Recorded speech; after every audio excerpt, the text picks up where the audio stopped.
लूका रचित सुसमाचार में से होकर गुजर रहे हैं। हम यीशु की यरूशलेम की लंबी सड़क यात्रा के अंत तक आ गए हैं। यीशु वहां पहुंच गए हैं। वह गधी पर सवार होकर जैतून पर्वत से नगर की ओर आ रहे हैं। बड़ी भीड़ जमा हो रही है और लोग गा रहे हैं, धन्य है वह राजा जो प्रभु के नाम से आता है।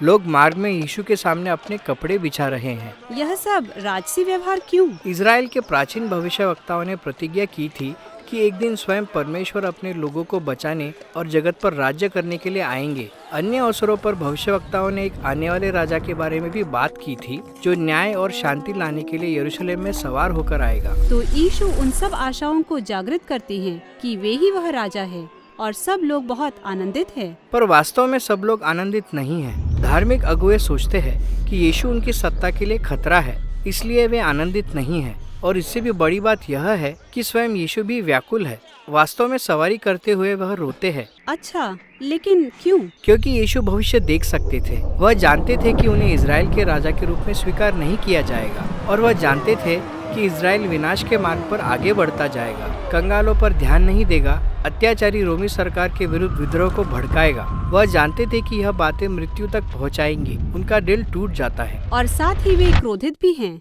यरूशलेम पहुंचकर सबसे पहले वह मंदिर के आंगनों में जाते हैं। वह सराफों को वहां से खदेड़ निकालते हैं, पूरी बलिदान प्रथा के ढांचे को बाधित करते हैं। हाँ, वह भविष्यवक्ताओं के समान अपना विरोध प्रकट करते हैं। वह आंगन के बीच में खड़े होकर इजराइल के प्राचीन भविष्यवक्ताओं के शब्दों को चिल्लाकर कहते हैं, इसे प्रार्थना का घर होना चाहिए, पर तुमने इसे डाकुओं की खो बना दिया है। डाकुओं की खो? हाँ, वह यिर्मयाह भविष्यवक्ता के शब्दों को दोहरा रहे थे जो उसने इसी स्थान पर खड़े होकर कहे थे। यह स्थान जो इजराइल की धार्मिक राजनीतिक सत्ता का केंद्र था, और उसने इजराइल के अगुओं की भी उसी प्रकार से आलोचना की कि वे विद्रोही और भ्रष्ट हैं। यीशु का संदेश उन्हें समझ आ गया और अब वे उनकी हत्या की योजना बनाने लगे। पर यीशु इस बात से चकित नहीं थे, बल्कि उन्होंने तो योजना बनाई थी कि ये सब बातें फसह के पर्व के समय में हो। यह वह पवित्र सप्ताह होता था जिसमें यहूदी लोग अपनी उस पुरानी गाथा को स्मरण करके उत्सव मनाते हैं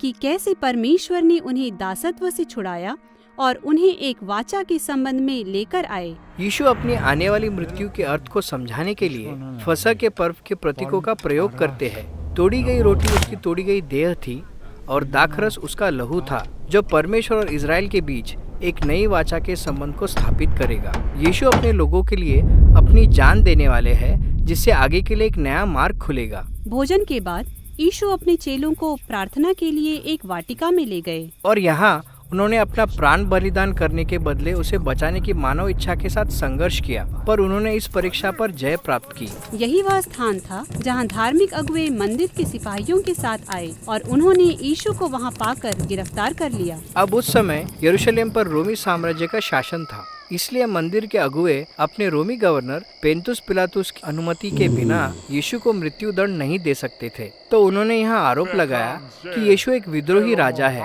जो रोम के सम्राट के विरुद्ध विद्रोह भड़का रहा है। पिलातुस ने यीशु से पूछा, क्या तू यहूदियों का राजा है? यीशु ने कहा, तू आप ही कह रहा है। पिलातुस समझ रहा था कि यीशु निर्दोष है, जिसे मृत्यु दंड नहीं मिलना चाहिए, पर अगुवे जोर देते रहे कि वह खतरनाक है, इसलिए उन्होंने एक समझौता किया।